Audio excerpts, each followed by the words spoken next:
sa Kalumpit Bulacan. Papakita ko sa inyo mga manok dito sa Kalumpit. Ito na mga manok oh.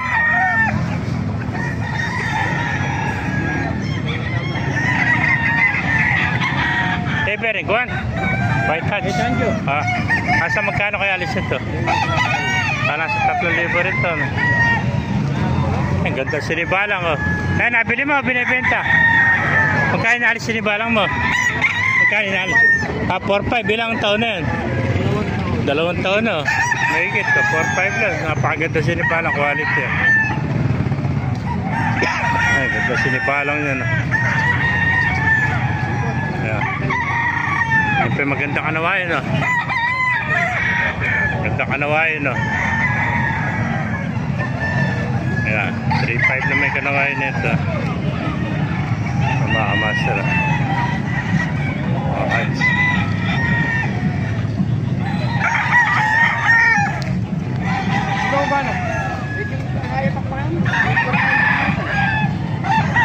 Dari kaibigan sa iyo ito no. Kaya ako tumano sabihan ko na yung karita sa di, makikikain. Magkano na alis to? 3.5. Ano? 3.5 ano? Ano linyada nito? Hindi ko alam, hindi naman sa akin. Okay, Sanchez. Ganda ng kaliskis niya, ano?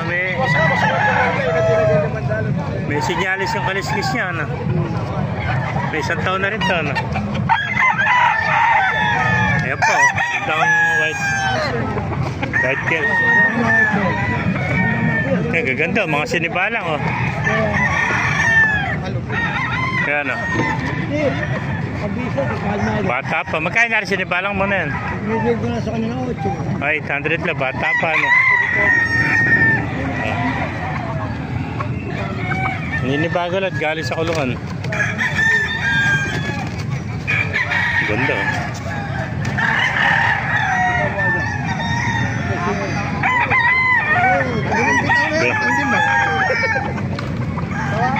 Ito mga master. Ito yung mga bulik, oh. Gandang bulik oh.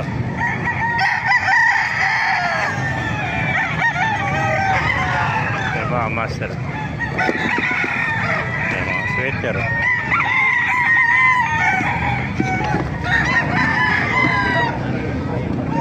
Magkano binibenta yan? Magkano binibenta? 1,000 lang. Ilang buwan na yan? 7 months. Bata pa. Sinibalang ano? Kaya 1,000 lang, napakamurang sinibalang ito. Ganda ng po, ano? Binabae. Kaya din na sinibalang, oh. 1,000 lang, ano?